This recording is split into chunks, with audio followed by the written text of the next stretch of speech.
சுவாமியினுடைய வருகைக்காகத்தான் இது நடைப்பாவாடை அப்படின்னு சொல்லக்கூடியது. ராஜாக்களுக்கெல்லாம் ராஜாவாச்சே சுவாமி நடந்து வந்தார்னா அந்த அழகுக்கு அவருடைய அந்த அந்த நடை அழகுங்கிறது கிடைக்காது. வந்து நடந்து வர்றதாதான் கணக்கு. அவருடைய பாதம் வந்து பதியுது. அதனாலதான் இந்த இடத்துல வந்து சுவாமி வர்ற வழியில எல்லாம் வந்து அது மேல பட்டு துணி விரிச்சு மலர் தூவி வரவேற்கிறது. அடிக்காயின் பொண்ணு வந்து சுவாமி அழைப்பார் அப்படின்னு ஒரு கணக்கு உண்டு. சுவாமி நடனம் ஆடிக்கொண்டு வரும்போது அவருடைய அந்த ஒவ்வொரு அடிக்குமே அப்படியே தங்க காசுகள் 1000 பொற்காசுகள் அப்படியே இறைச்சிக்கிட்டே வருவாங்களாம். அண்ணா வணக்கம்ண்ணா. வணக்கம். திருவாரூர் கோயிலை சுத்தி இந்த கருவறையை சுத்தி இது போல வெள்ளை துணிகள் போடுறாங்க, எதுக்குண்ணா? ஆரூரா தியாகராஜா ஆரூர் அமர்ந்த அரசை போற்றி சீரா திருவையாரா போற்றி போற்றி. சைவ சமயத்தினுடைய ராஜாவாக சொல்லப்படுவது தியாகராஜா நடராஜா. இப்ப ராஜாவினுடைய வருகை அதனுடைய ஒரு முன்னோட்டமா தான் நீங்க இதை பாக்குறீங்க. சுவாமியினுடைய வருகைக்காகத்தான் இது. இதை வந்து நடைப்பாவாடை அப்படின்னு சொல்லக்கூடியது. நடைப்பாவாடை அப்படிங்கிறது என்னன்னா, இது ஆக்சுவலா நீங்க இப்ப பருத்தி துணியில அடியார்கள் வந்து செய்யறதுக்கு சுவாமி வாய்ப்பு கொடுத்திருக்காரு. ஆனா இது வந்து உண்மையிலே பட்டு துணியில பண்ணணும். அப்படிதான் வழக்கத்துல இருந்தது மன்னர் காலத்துல. ஆமா, ஒரு 300 வருடங்களுக்கு முன்னாடி பாத்தீங்கன்னா மராத்தியர் காலம் வரைக்குமே வந்து இந்த நடைமுறையானது இருந்தது. பட்டு துணியில இது போல ராஜாக்களுக்கெல்லாம் ராஜாவாச்சே சுவாமி. அப்பேற்பட்ட சுவாமி வந்து எழுந்தருளி வரார்.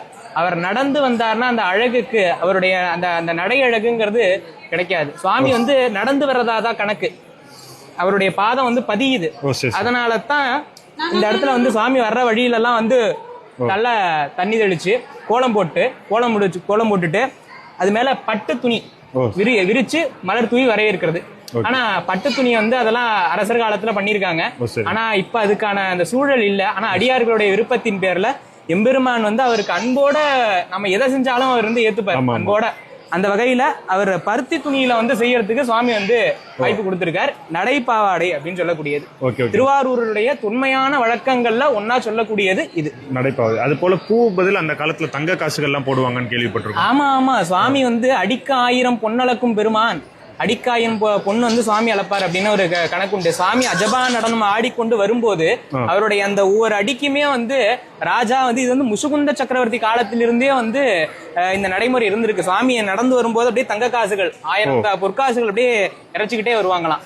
சுவாமி அது மேல நடந்து வருவார். அவருடைய நடையழகு, நடைய தனித்துவம். சுவாமியை பத்தி சொல்லணும்னா சொல்லிக்கிட்டே இருக்கலாம். எக்கச்சக்க சிறப்புகள் இருக்கு. ஆரூருடைய சிறப்புகள்ல இது ஒரு தனிச்சிறப்பு. இது தூக்குறவங்க மேலாடை அது போல முதல்ல திருக்கோயிலுக்கு வரணும் அப்படின்னா சம்பிரதாய முறைப்படி வந்து ஆண்கள் வந்து மேலாடை இல்லாம தான் இருக்கணும். இப்ப கால சூழல் சட்டை போடுற மாதிரி ஆயிடுச்சு. ஆனா இந்த சம்பிரதாயம் வந்து